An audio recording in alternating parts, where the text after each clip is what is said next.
Assalamualaikum warahmatullahi wabarakatuh. Selamat malam semuanya. Selamat datang kembali di channel Ilo Bercerita.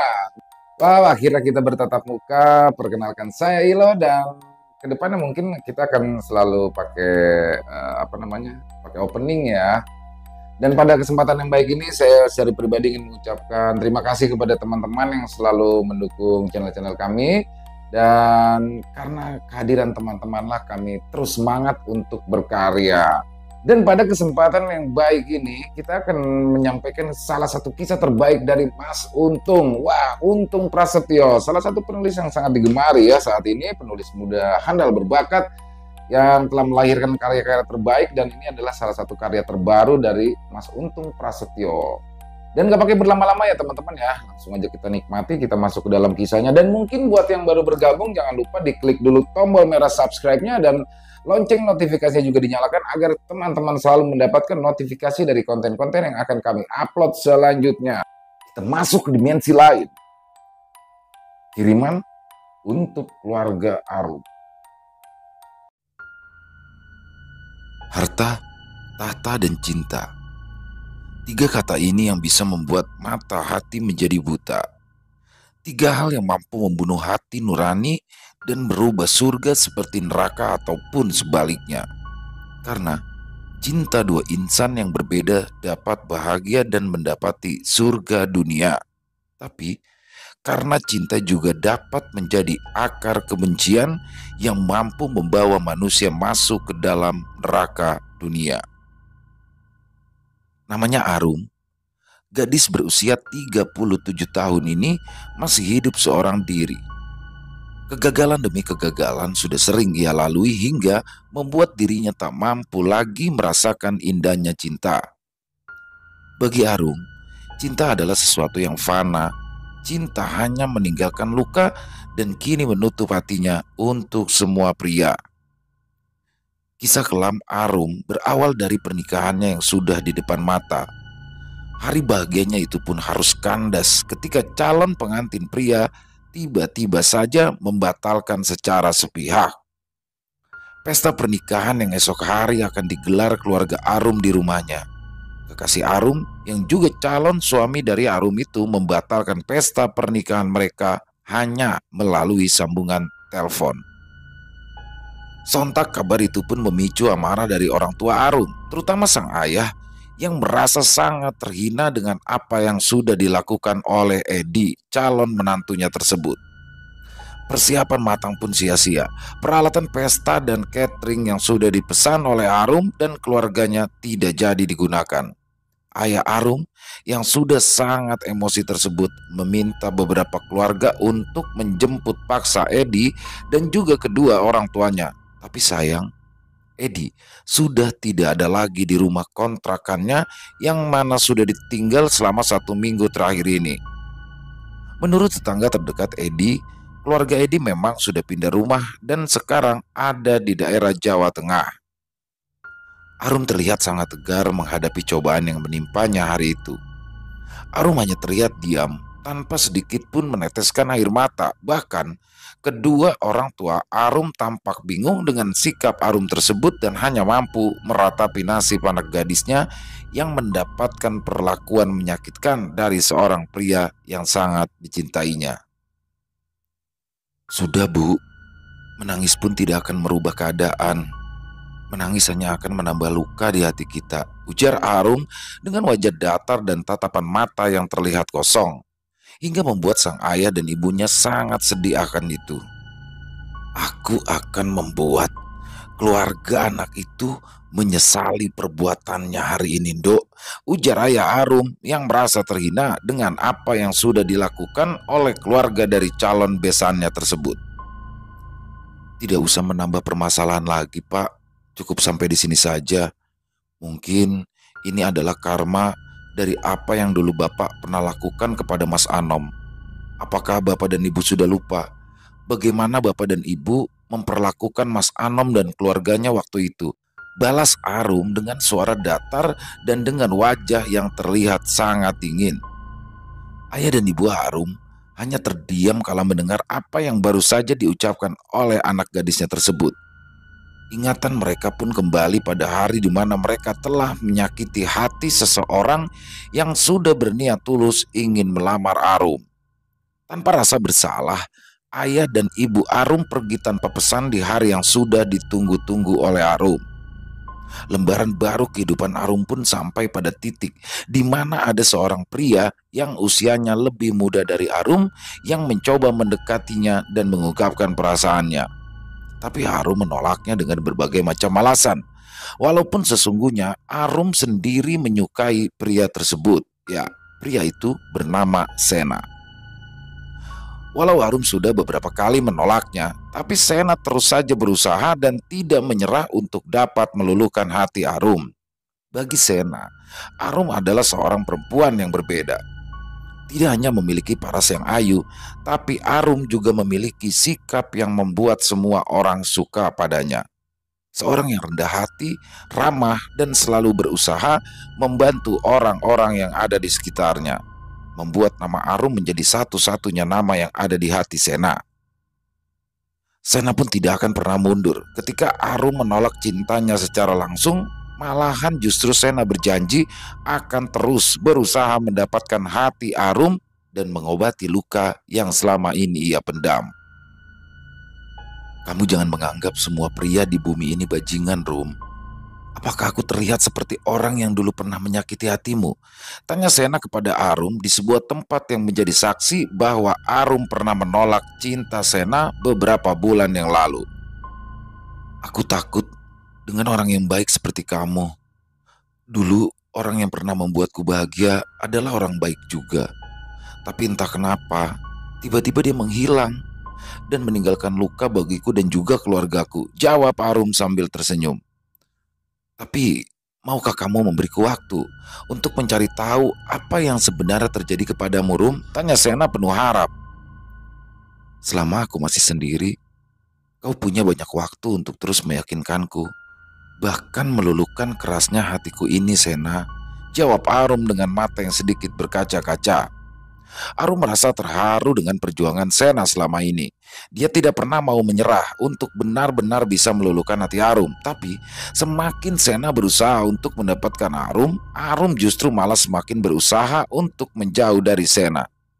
Hal itu dilakukannya untuk menghindari sakit hati yang sudah berkali-kali menghampirinya. Sena pun di sini mulai mencari tahu apa yang sebenarnya telah terjadi kepada Arum. Sena pun lalu memberanikan diri untuk menemui kedua orang tua Arum tanpa sepengetahuan perempuan yang sangat ia sayangi. Tapi tidak jauh berbeda dengan Arum. Kedua orang tua Arum pun sama halnya dengan putri sulungnya tersebut. Bahkan ayah Arum meminta kepada Sena untuk tidak lagi mendekati Arum karena beliau tidak ingin hati Arum hancur untuk yang kedua kalinya. Mendapat sambutan yang tidak menyenangkan dari kedua orang tua Arum, Sena malah menjadi semakin penasaran akan apa yang sebenarnya terjadi kepada Arum dan juga keluarganya. Hingga suatu ketika, Sena pun tidak sengaja bertemu dengan adik laki-laki Arum yang bernama Arya yang usianya hampir sama dengan Sena. Arya pun tanpa ragu mulai menceritakan apa yang sebenarnya telah terjadi kepada keluarganya, terutama kepada Arum. Suatu hari, itu Mas Anom pernah datang ke rumah kami untuk menemui Mbak Arum. Waktu itu malam minggu, sekitar pukul 7. Nah, Mas Anom pun mengatakan kepada Mbak Arum bahwa besok dia akan datang lagi ke rumah kami dengan membawa kedua orang tuanya serta juga keluarga lainnya, ujar Arya mulai menceritakan kepada Sena. Mbak Arum pun sangat gembira atas apa yang disampaikan oleh Mas Anom. Nah, di saat itu juga Mbak Arum berlari ke dalam rumah menemui bapak dan ibu kami, lalu menceritakan maksud dari Mas Anom. Bapak dan ibu kami pun tidak keberatan jika besok siang keluarga Mas Anom datang dengan tujuan ingin melamar Mbak Arum. Betapa bahagianya hati Mbak Arum saat itu, hingga dia tidak dapat tidur malam itu. Ibu Arya dengan mata yang berkaca-kaca. Sena pun hanya terdiam dan terus memperhatikan Arya yang kembali merasakan kesedihannya ketika dia mengingat kembali kejadian itu. Keesokan harinya, Mas Anom datang bersama kedua orang tuanya dan juga beberapa kerabatnya.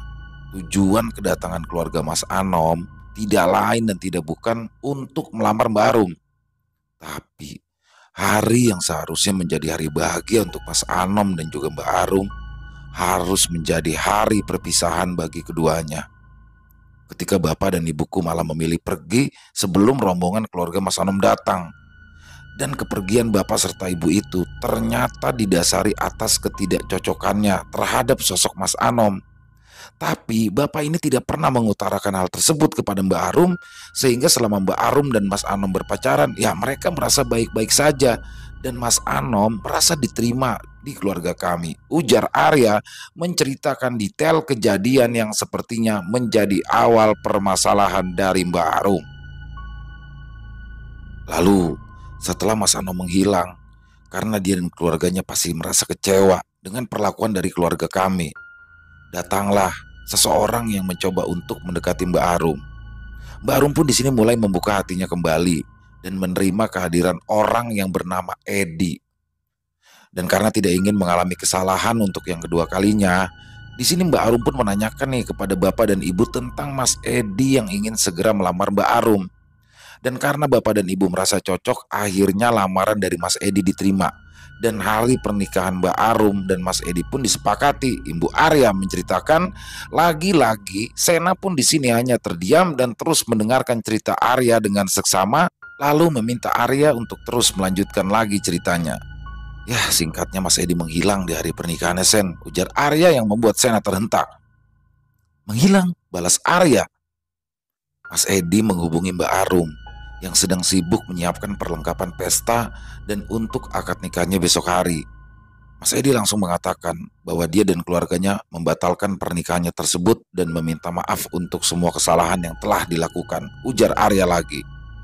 Itulah mengapa sampai hari ini Mbak Arum tidak lagi mau menerima siapapun yang berusaha mendekatinya, termasuk kamu. Ibu Arya sambil tersenyum menggoda Sena. Kalau aku yakin gagalnya pesta pernikahan Arum itu masih ada kaitannya dengan Mas Anom, balas Sena yang membuat Arya mengernyitkan keningnya. Ya, awalnya kami juga berpikir seperti itu dan keluarga besar Bapak juga sempat menyalahkan Bapak, menganggap gagalnya pernikahan Mbak Arum adalah sebuah karma bagi Bapakku sendiri, balas Arya. Apakah kamu masih menyimpan foto Mas Anom atau kamu tahu medsosnya, Ar? Tanya Sena yang sedang memulai penyelidikannya. Untuk apa sih kamu repot-repot seperti itu, Sen? Lebih baik kamu itu cari perempuan lain saja. Percuma kamu mengharapkan balasan cinta Mbak Arum. Hatinya sudah beku dan dia sudah memutuskan untuk tidak menikah sampai akhir hayatnya, tegas Arya. Aku akan terus berusaha sampai aku yakin jika Arum bukanlah jodohku. Jadi sekarang juga aku minta tolong sama kamu untuk memberitahu semua tentang Mas Anom, balas Sena dengan penuh keyakinan. Aku minta nomor handphonemu. Nanti aku kirim foto Mas Anom lewat WhatsApp aja. Karena aku harus mengambil foto itu di gudang tempat kami menyimpan barang-barang yang sudah tidak terpakai di rumah kami, ujar Arya menjelaskan. Setelah beberapa hari, Arya pun menghubungi Sena dan memberikan foto lawas dari Mas Anom dan juga Mas Edi. Arya pun meminta kepada Sena untuk tidak memberitahu kakaknya jika dia sudah memberikan foto-foto yang masih terlihat bagus itu padanya. Dan juga Arya meminta tidak mengatakan apapun kepada Arum jika Arya sudah menceritakan semua kisah asmaranya. Setelah mendapatkan foto-foto lawas milik Mas Anom dan juga Mas Edi, Sena pun segera menemui sahabatnya yang ada di daerah Gunung Kidul untuk menanyakan perihal tentang Mas Anom dan juga Mas Edi. Perjalanan jauh yang sudah ditempuh Sena pun sedikit banyak membuahkan hasil. Dengan tekad besar, Sena yang meluncur langsung dari Jakarta ke sebuah kabupaten di Yogyakarta itu akhirnya pun dapat mengetahui tentang apa yang sudah dilakukan Mas Anom yang waktu itu merasa sakit hati kepada keluarga Arum. Dadung tali sukmo, ujar Mas Pramono setelah beliau berkonsentrasi sambil memegangi foto yang sudah dicetak ulang oleh Sena tersebut. Walah, kok sangar ya Mas? Dadung tali sukmo, sahut Sena sambil menatap Mas Pramono. Perempuan bernama Arum itu tidak akan bisa menikah dengan siapapun kecuali dengan pria ini, Sen, ujar Mas Pramono yang membuat Sena terkejut. Walah, terus aku piye Mas? Jawab Sena penuh tanya. Ya kamu cari perempuan lain saja, Memangnya ndak ada lagi perempuan muda di Jakarta? Balas Mas Pramono sambil tersenyum kepada Sena. Yo ake mas, tapi hanya dia mas. Hanya dia yang ada di antara jantung hati, ucap Sena. Wah asem, malah koyo lagu dangdut wae, jawab Mas Pramono. Hah, angel iki, angel. Wes pokoknya angel, imbu Mas Pramono lagi. Mas, tolong mas, dicari jalan keluarnya, balas Sena penuh harap. Dadung tali sukmo iku ilmu kejawen tuwa Sen. Kelihatannya aku belum mampu membuka ikatannya, seru Mas Pramono. Lah terus aku kudu piye mas? Tanya Sena lagi. Ya kan sudah dibilang, kamu cari perempuan lain saja, balas Mas Pramono. Suasana pun hening sesaat ketika Sena membuka foto-foto Arum yang ada di handphonenya. Sena terlihat memandangnya penuh haru, penuh kasih sayang. Hal itulah yang membuat Mas Pramono tersentuh hingga ia berubah pikiran. Wes, tak bantu melepaskannya. Tapi ini perlu waktu lama dan aku juga harus bertemu dengan Arum serta keluarganya, ujar Mas Pramono yang membuat mata Sena berbinar-binar karena senang dengan apa yang baru saja dikatakan oleh Mas Pramono.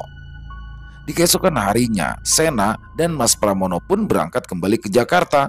Dan sesampainya di Jakarta, Mas Pram meminta diantarkan ke rumah salah satu sahabatnya yang bernama Bang Rudi. Loh, sampean punya kawan di Jakarta toh mas? Tanya Sena yang merasa heran dengan Mas Pramono. Lah, mbok pikir aku itu katro, deso, ha? Jawab Mas Pram kesal. Ya bukannya begitu mas, karena setahu saya kan sampean kan baru sekali ini ke Jakarta, balas Sena menjelaskan. Ya memang, tapi aku mengenal orang ini bukan di Jakarta, tapi di kota Kediri, di pesantren. Kamu belum pernah toh ke pesantren? Ujar Mas Pram menjelaskan sambil meledek Sena. Setelah melakukan serangkaian pencarian sosok gaib yang diyakini oleh Mas Pram tersebut, Sena pun menghubungi Arya untuk menjelaskan semua permasalahan yang sudah menimpa keluarganya. Arya pun lalu diajak ke rumah Sena dan menjelaskannya di sana bersama Mas Pramono dan juga Bang Rudi. Jadi begini Ar, keluargamu ini sudah lama terkena gangguan dari makhluk gaib yang menyebabkan Arum selalu gagal dalam menjalin hubungan dengan setiap pria manapun. Ujar Sena yang mulai menjelaskan perihal yang sudah lama menimpa Arum dan juga keluarganya. Makhluk gaib? Maksudnya gimana ya? Aku nggak ngerti dah, balas Arya yang tidak percaya dengan apa yang baru saja diucapkan Sena. Jadi begini mas, keluarga sampean itu terkena ilmu hitam yang bernama Dadung Tali Sukmo. Ilmu hitam sejenis guna-guna atau santet yang dikirimkan oleh seseorang yang sudah merasa sakit hati terhadap keluarga sampean. Imbu Mas Pram menjelaskan lebih detail lagi. Ya tujuannya biar kakaknya situ kagak pernah menikah lagi sama lelaki manapun, imbu Bang Rudi lagi. Saya nggak percaya mas, Bang. Mungkin kalau saya melihat dengan mata kepala saya sendiri, ya baru saya akan percaya, balas Arya dengan senyum sedikit mengejek. Dah, gampang. Kalau ente mau ngelihat itu goib mah, gampang, saut Bang Rudi menimpali. Bentar, ntar gua buka mata batin lo. Pokoknya mau kagak mau, gua bukain mata batin ente, biar ente lihat langsung apa yang ada di rumah ente ya. Imbu Bang Rudi yang perlahan mulai memejamkan mata. Suasana pun menjadi hening setelah Bang Rudi mengatakan hal tersebut kepada Arya. Mas Pramono yang tahu akan bagaimana sikap Bang Rudi pun hanya tersenyum sambil menggeleng-gelengkan kepalanya.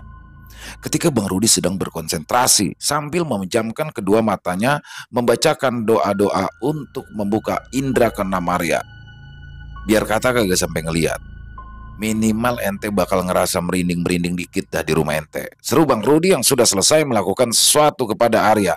Dah, sekarang anterin temen lu pulang. Gih, ntar kalau ada apa-apa ente balik lagi kemari ya, ujar Bang Rudi lagi kepada Sena dan Arya. Arya yang membawa kendaraan sendiri pun segera berpamitan kepada Sena, Mas Pram dan juga Bang Rudi.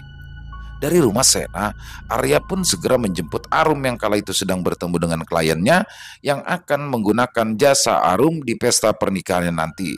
Arum yang pernah merasakan sakitnya kegagalan di pesta pernikahannya yang sudah di depan mata itu berjanji akan memberikan yang terbaik kepada orang-orang yang menggunakan jasanya.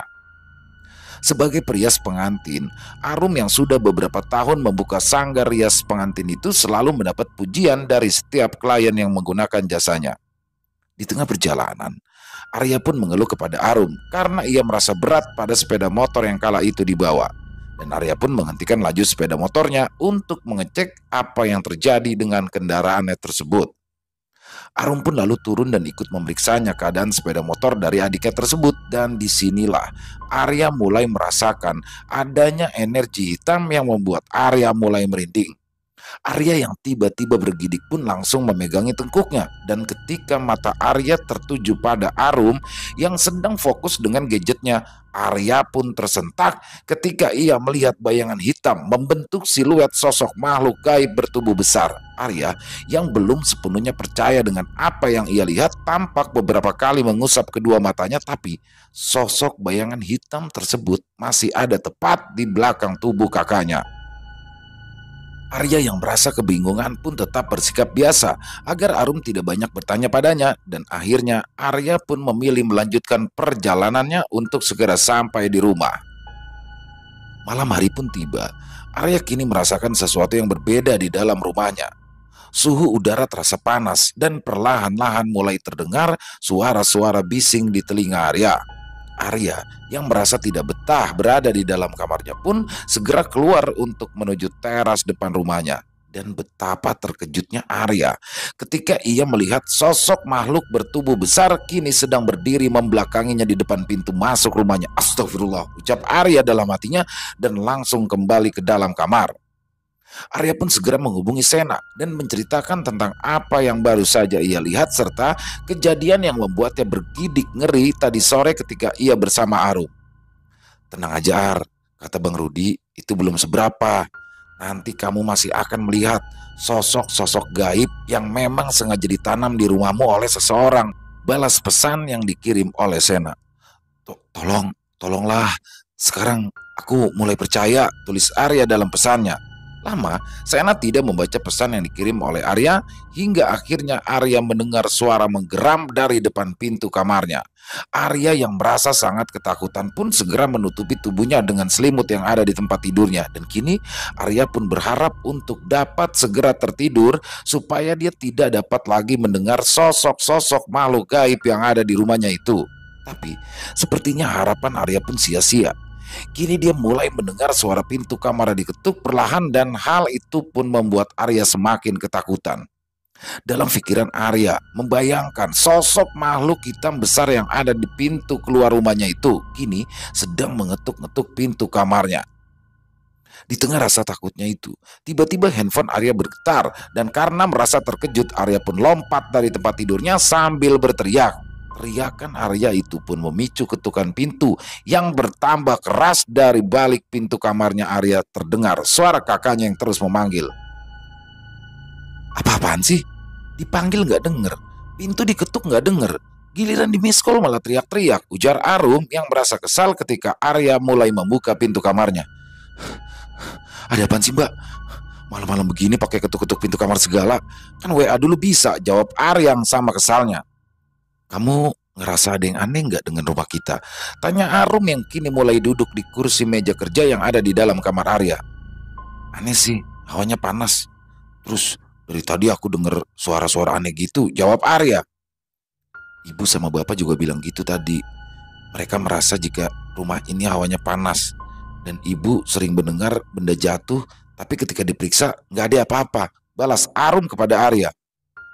Kamu punya kenalan orang-orang yang ngerti hal-hal di luar nalar nggak dek? Tanya Arum kepada Arya lagi. Ada sih mbak, jawab Arya.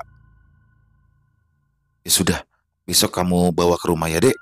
Ini juga bapak yang minta kok, seru Arum yang dibalas anggukan kepala oleh Arya. Oke mbak, siap.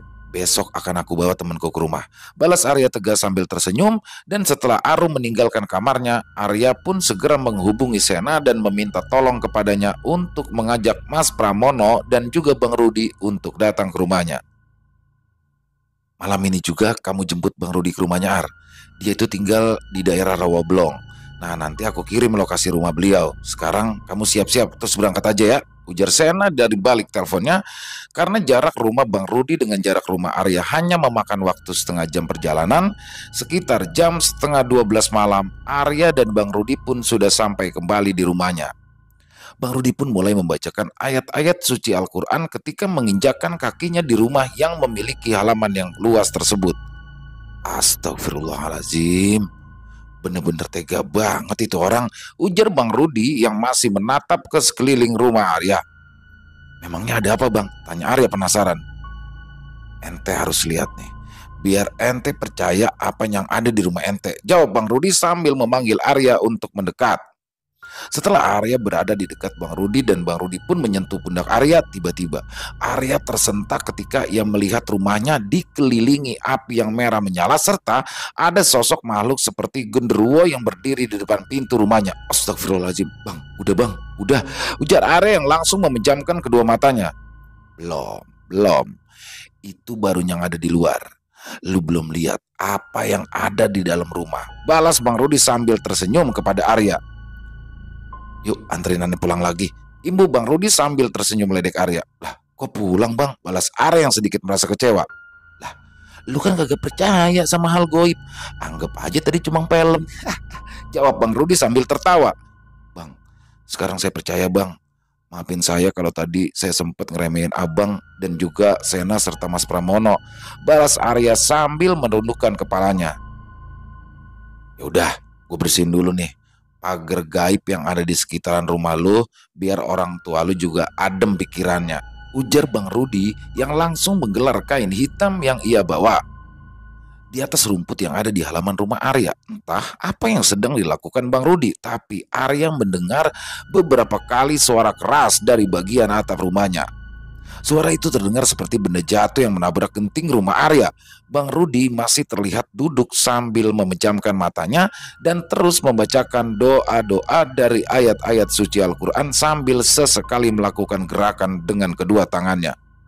Tidak beberapa lama kemudian, Bang Rudi pun mulai berdiri sambil memasang gerakan kuda-kuda silat, lalu memutar kedua tangannya dan menghentakkan ke tanah. Di saat yang bersamaan, suara ledakan keras pun terdengar dari arah dalam rumah Arya. Dan ketika Bang Rudi membuka matanya, Bang Rudi pun meminta Arya untuk segera mengambil alat yang dapat digunakan untuk menggali tanah. Sementara Arya mencari alat untuk menggali, Bang Rudi pun terlihat mencari sesuatu di halaman rumah Arya dan sampai tepat di depan teras yang juga tepat di depan pintu masuk ke rumah Arya.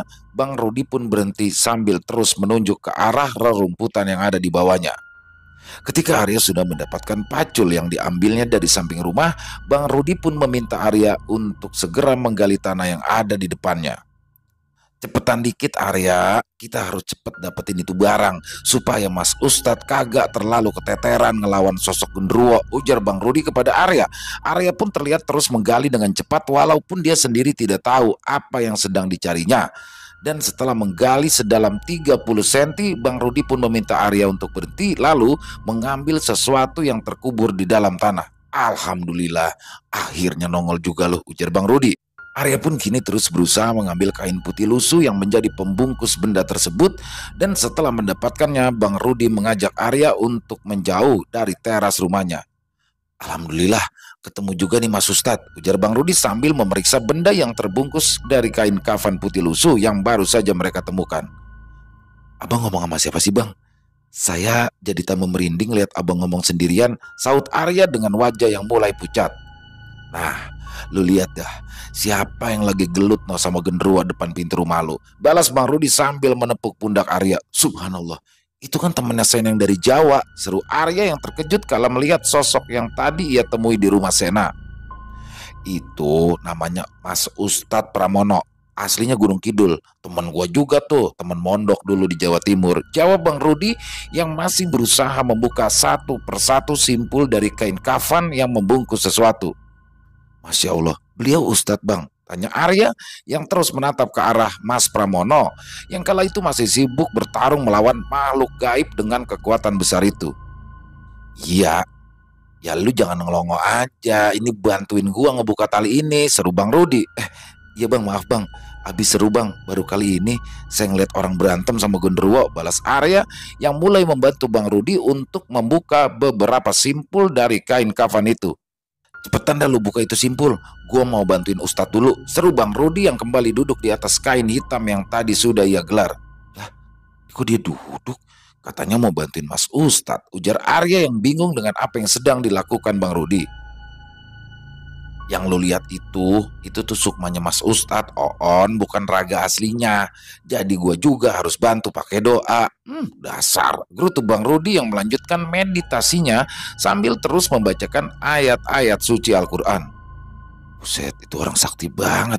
Pakai sukmanya lah yang berantem sama genderuwo, ucap Arya dalam hatinya sambil terus berusaha membuka simpul terakhir dari kain kafan pembungkus tersebut. Ketika Arya sudah selesai membuka semua simpul kain kafan pembungkus itu, Arya pun segera membuka lebar-lebar kain tersebut dan dia pun melihat sebuah tali panjang besar dan beberapa lembar foto yang terlihat ada di dalam gulungan tali tersebut. Arya pun tersentak ketika tiba-tiba saja Bang Rudi menepuk pundaknya dari belakang. Jangan lu buka dulu itu gulungan talinya. Gua mau bantuin saudara gua yang udah mulai keteter, ujar Bang Rudi yang langsung melesat ke arah Mas Pramono yang masih berjibaku melawan sosok gaib yang menyeramkan itu. Melihat hal itu, Arya pun tersentak karena kini dia melihat ada dua Bang Rudi di tempat itu. Yang satu sedang duduk bersila dan yang satunya lagi sedang berkelahi bersama Mas Pramono melawan sosok genderuwo yang kini tubuhnya semakin membesar. Astagfirullahaladzim. Ya Allah, berikanlah kekuatan kepada Bang Rudi dan Mas Pramono, serta lindungilah keduanya dari makhluk gaib yang selama ini telah mengganggu keluarga kami. Amin, bisik Arya dalam hatinya.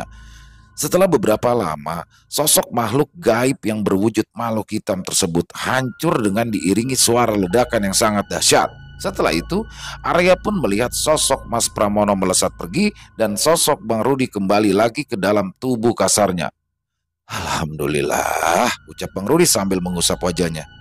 Masya Allah, mantep bang, seru Arya yang ada di dekat Bang Rudi. Dari arah dalam rumah Arya, terlihatlah seseorang membuka pintu rumahnya dan mengedarkan pandangannya ke sekitar. Orang tersebut tidak lain dan tidak bukan adalah Pak Purnomo, ayah dari Arya dan juga Arum. Ada apa nak? Kok bapak dengar tadi suara ledakan dari arah luar? Tanya Pak Purnomo dengan wajah bingungnya. Iya pak, nanti Arya ceritain. Sebentar Arya masuk, jawab Arya yang merasa ketakutan dengan kehadiran sang ayah. Udah santai aja, bapak lu udah kagak galak kayak kemarin-kemarin, seru Bang Rudi yang sedang melipat kain hitam yang dijadikannya alas duduk tadi. Setelah itu, Arya pun mengajak Bang Rudi untuk masuk ke dalam rumahnya. Dan memang saat itu ayah Arya terlihat berbeda.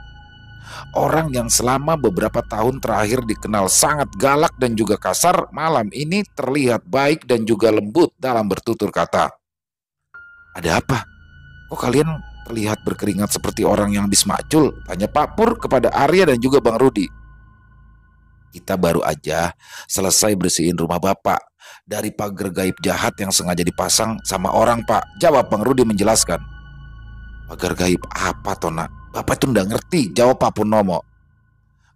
Singkatnya begini pak, ada orang yang udah ngerasa sakit hati nih sama bapak sama ibu. Nah jadi tuh orang nutup rumah ini pakai pagar gaib yang juga dijaga sama makhluk gaib sejenis genderuwo, balas Bang Rudi menjelaskan. Siapa yang sakit hati sama bapak dan ibu? Perasaan kita nggak pernah punya musuh ya, jawab Pak Pur sambil mengingat-ingat sesuatu. Ada.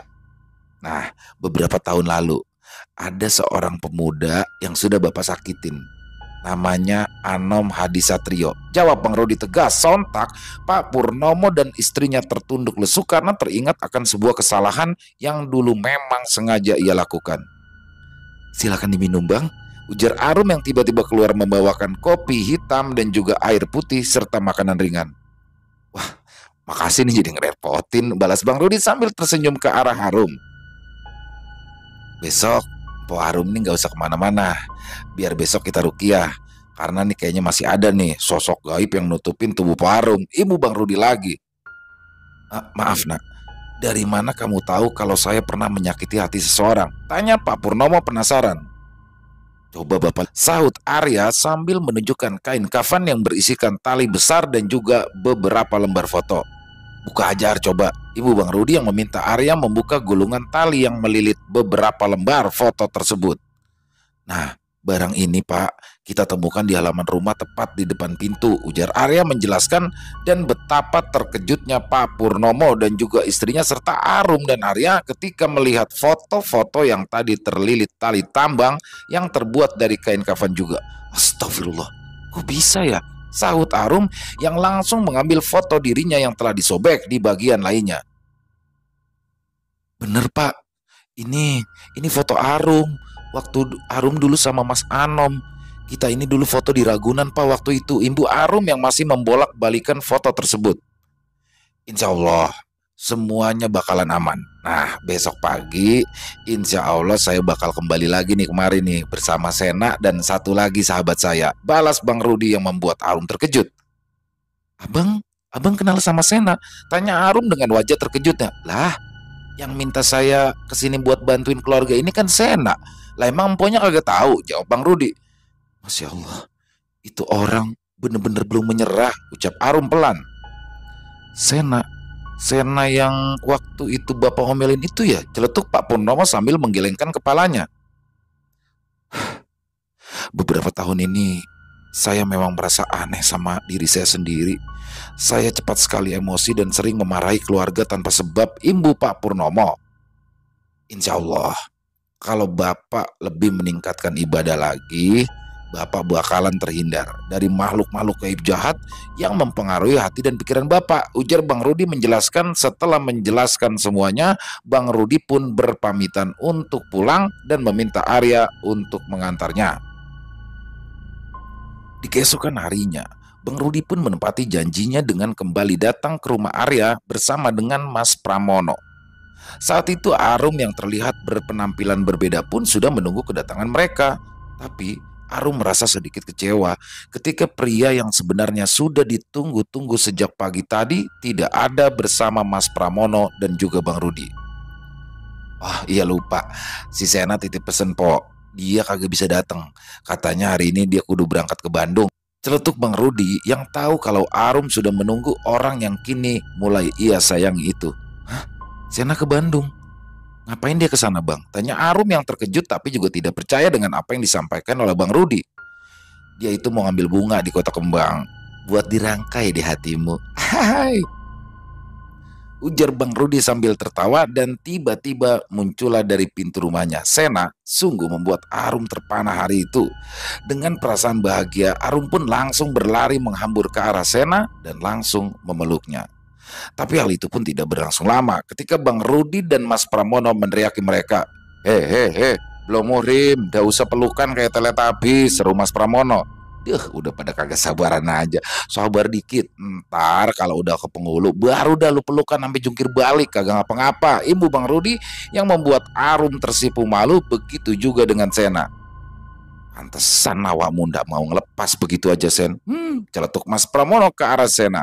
Sena pun hanya tersenyum, lalu ia berjalan menghampiri ayah dan ibu Arum, lalu segera mencium tangan kedua orang tua Arum tersebut.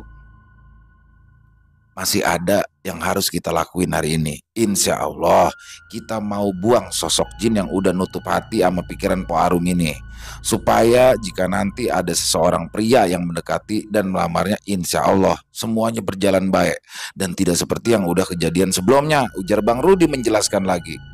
Nah sekarang Po Arum ambil mukena dah sama sejadah sekalian. Kita langsung aja ruqyah di sini, imbu Bang Rudi lagi. Setelah semuanya siap, Bang Rudi pun mempersilahkan Mas Pramono untuk memulai ruqyah syar'i kepada Arum. Silakan Pak Ustadz, lebih afdol sampean yang mulai ruqyah ini, ujar Bang Rudi kepada Mas Pramono. Lebih afdol lagi Bang Ustadz Rudi yang memulai ruqyah Mbak Arum, biar nanti saya yang insya Allah mulai membersihkan bagian dalam rumah ini, jawab Mas Pramono dengan santun. Kebalik Mas Ustadz, saya yang bersihin rumah ini, Mas Ustadz yang pimpin ruqyahnya. Itu baru bener, balas Bang Rudi yang segera meminta izin untuk memasuki satu persatu kamar yang ada di rumah tersebut. Arya pun mulai mengantar Bang Rudi untuk masuk ke dalam kamar ayah dan ibunya. Bang Rudi yang kala itu ditemani Arya pun mulai membersihkan ruangan yang dijadikan tempat tidur kedua orang tua Arya dan Arum tersebut. Nih, lu lihat ya, tangan gua kosong nih, ujar Bang Rudi sambil membuka baju koko lengan panjang yang ia gunakan. Bang Rudi pun kini hanya menggunakan kaos dan celana model sarung, mulai melakukan sebuah gerakan yang sepertinya menghimpun sesuatu lalu mengumpulkannya di suatu titik. Dan ketika selesai, Bang Rudi pun meminta Arya untuk mengambil sebuah benda yang belum dilihatnya tersebut. Ambil tisu berapa lembar, usapin ke bagian lantai belah sini, pinta Bang Rudi kepada Arya. Arya pun melakukan apa yang diminta Bang Rudi, dan betapa terkejutnya Arya ketika di lantai yang tidak terlihat apa-apa kini muncul sebuah benda di dalam tisu yang dijadikan alat oleh Arya untuk mengambil benda tersebut. Nah, apaan coba? Tanya Bang Rudi kepada Arya sambil meminta Arya membuka beberapa lembar tisu yang masih dipegang. "Kris kecil Bang," seru Arya dengan tatapan terkejut. "Kirain Krisdayanti," sahut Bang Rudi sambil mengedarkan pandangannya ke bagian atas kamar tersebut. Gua serius, dia malah bercanda, gerutu Arya dalam hatinya. Sementara itu, di ruang keluarga, Arum terlihat lemas karena beberapa kali ia memuntahkan gumpalan-gumpalan hitam seperti darah yang disusul dengan sebuah tali yang terbuat dari kain dengan panjang sekitar 30 cm. Mas Pramono pun masih terlihat terus membacakan ayat-ayat ruqyah dari Al-Quran untuk mengeluarkan energi negatif dan juga sosok jin jahat yang ada di dalam tubuh Arum. Tubuh Arum pun bergetar dengan hebat. Kedua bola matanya kini terlihat memutih dan Arum pun kehilangan kesadarannya. "Mau pergi baik-baik atau saya paksa sampean untuk pergi?" ujar Mas Pramono kepada sosok yang ada di dalam tubuh Arum. Arum yang sedang dirasuki sosok makhluk gaib pun hanya menggeleng-gelengkan kepalanya beberapa kali dan kini Arum mulai menggeram. Tanpa bertanya lagi, Mas Pramono pun langsung membacakan ayat-ayat suci Al-Quran untuk mengusir sosok yang ada di dalam tubuh Arum. Dan di saat yang sama, Bang Rudi dan Arya yang sedang berada di kamar Arum pun sedang berusaha mengusir makhluk yang sudah lama mendiami kamar tersebut. Entah apa yang membuat Bang Rudi tersenyum kala itu, karena menurut Arya tidak ada apapun di dalam kamar Arum kala itu. "Coy, coba dah lu buka kotak kayu kecil yang ada di meja rias empolu," ujar Bang Rudi kepada Arya. "Pegang yang kuat, merem, jangan buka mata sebelum gue suruh buka," imbu Bang Rudi lagi. Dan ketika Bang Rudi meminta Arya membuka matanya, Arya pun terkejut bukan kepalang ketika ia melihat sosok perempuan kurus dengan rambut panjang tapi sangat jarang hingga kulit kepala sosok tersebut dapat terlihat. Wajah keriput sosok tersebut membuatnya sangat menyeramkan bagi Arya. Belum lagi mata kedua makhluk tersebut yang menatap tajam ke arahnya sungguh membuat tubuh Arya gemetar hebat saat itu. Bang Rudi yang menyaksikan kejadian itu pun hanya tersenyum kepada Arya dan segera menutup penglihatan Arya. "Ya ampun Bang Rudi, jantung saya udah hampir copot nih," gumam Arya yang kesal karena sudah dijahili oleh Bang Rudi. "Bisa aja lu," jawab Bang Rudi. "Nah itu makhluk gaib yang udah bikin empok lu resah, gelisah, tidak bergairah," imbu Bang Rudi lagi. "Gak bergairah untuk apa Bang?" tanya Arya penasaran. "Kagak bergairah buat berumah tangga, pikiran lu jangan ngeres," saut Bang Rudi. "Ya udah, sekarang kita balikin itu makhluk ke habitatnya," imbu Bang Rudi lagi. "Emang habitatnya di mana ya Bang?" tanya Arya dengan wajah lugunya. "Habitat aslinya udah rusak, dibuat perumahan sama apartemen, jadi kita kirim dia ke Ragunan aja. Mudah-mudahan ada yang mau nampung makhluk itu," jawab Bang Rudi sambil tertawa kecil. "Kalau di Ragunan nggak diterima gimana Bang?" tanya Arya yang benar-benar menanggapi candaan dari Bang Rudi tersebut. "Kalau di Ragunan kagak diterima, kita taruh di Ancol. Nah kalau di Ancol penuh, kita bawa ke Taman Mini. Kalau kagak ada tempat lagi, gua kawinin nama lu," seloroh Bang Rudi yang membuat Arya kesal. Setelah Bang Rudi selesai melakukan tugasnya, makhluk yang ada di tubuh Arum pun pergi, yang dibarengi oleh tubuh Arum yang langsung ambruk ke lantai. Proses ruqyah serta pembersihan rumah Arum pun akhirnya selesai. Setelah Arum tersadar, ibu Arum pun lalu memberikan ramuan herbal yang sudah dibawa oleh Sena sebelumnya. Dan ketika kondisi Arum mulai membaik, Bang Rudi serta Mas Pramono pun mulai menjelaskan apa yang sebenarnya terjadi kepada Arum dan keluarganya. Jadi, foto sama tali tambang yang semalam ada di rumah Bapak itu adalah sarana awal buat ngirimin makhluk-makhluk goib yang bermaksud bikin Arum kagak tertarik lagi sama laki-laki mana aja. Dan jika si lelaki itu bisa meyakinkan Arum, maka jin-jin lain akan berusaha untuk gagalin. Sama seperti pernikahan Arum yang gagal waktu itu. Calon pengantin pria itu takut karena selama beberapa hari dia diantuin tuh sama sosok yang ada di rumah ini. Karena kagak ada pilihan lain, maka calon mantu bapak itu kabur, minggat dan membatalkan pernikahannya. Ujar Bang Rudi menjelaskan. Begitu juga dengan orang-orang yang berusaha mendekati Arum. Perlahan-lahan mereka juga pergi karena merasa tidak nyaman dengan Arum, dan ketidaknyamanan mereka disebabkan oleh sosok makhluk yang ada di tubuh Arum. Imbu Mas Pramono menjelaskan.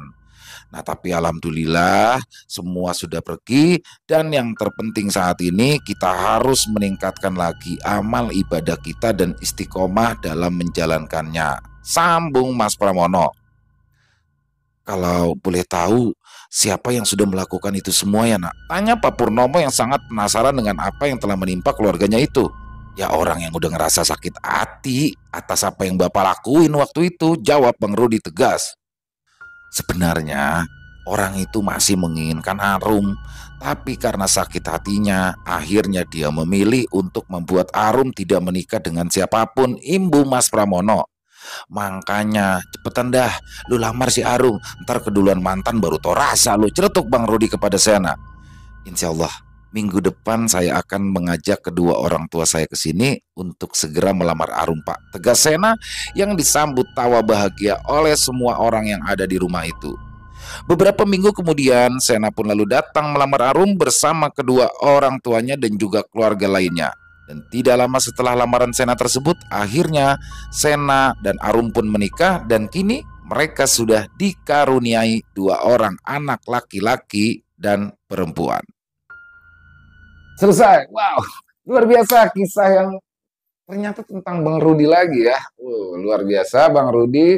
Ternyata kisah tentang Bang Rudi lagi. Luar biasa Mas Untung kisahnya. Terima kasih atas kiriman kisahnya, dan semoga kisah tadi bisa menghibur teman-teman semua ya. Lebih khususnya kepada para penikmat pencinta horor, dan lebih sangat khususnya lagi kepada para subscriber dari Ilo Bercerita.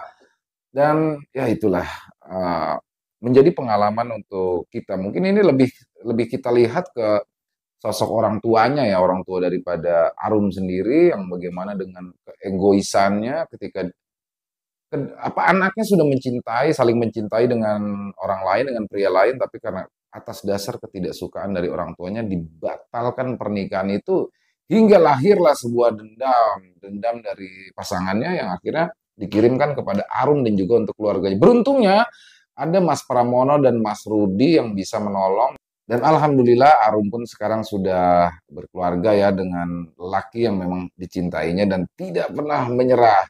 Luar biasa Mas Untung, sekali lagi terima kasih kisahnya, dan buat teman-teman silakan yang punya komentar lain bisa ditulis di dalam kolom komentar. Dan buat teman-teman yang suka dengan videonya, yuk diklik tombol like-nya, tombol jempolnya, dan jangan lupa kalau bisa juga ya di-share linknya, link video ini ke teman-teman yang lain agar juga ikut terhibur. Dan buat mungkin teman-teman yang belum subscribe, belum sempat subscribe, diklik tombol merah subscribe-nya, jangan lupa lonceng notifikasinya dinyalakan agar teman-teman selalu mendapatkan notifikasi dari konten-konten yang akan kami upload selanjutnya. Buat yang punya kiriman kisah, yuk silakan bisa dikirimkan kisahnya ke nomor telepon yang ada di bawah sini, 087845094752. Di akhir kata, saya Ilo mengucapkan permohonan maaf apabila mungkin tadi dalam pembawaan kisahnya ada kata-kata saya yang kurang berkenan, ada kata-kata saya yang salah. Saya mohon dibukakan pintu maaf yang seluas-luasnya, karena saya hanyalah manusia biasa, tempatnya salah dan dosa. Dan sampai jumpa lagi di konten-konten kami selanjutnya yang pasti tidak kalah serunya, yang pasti tidak kalah horor, masih bersama saya Ilo. Salam sehat sukses selalu untuk kita semua. Amin amin ya robbal alamin. Wassalamualaikum warahmatullahi wabarakatuh.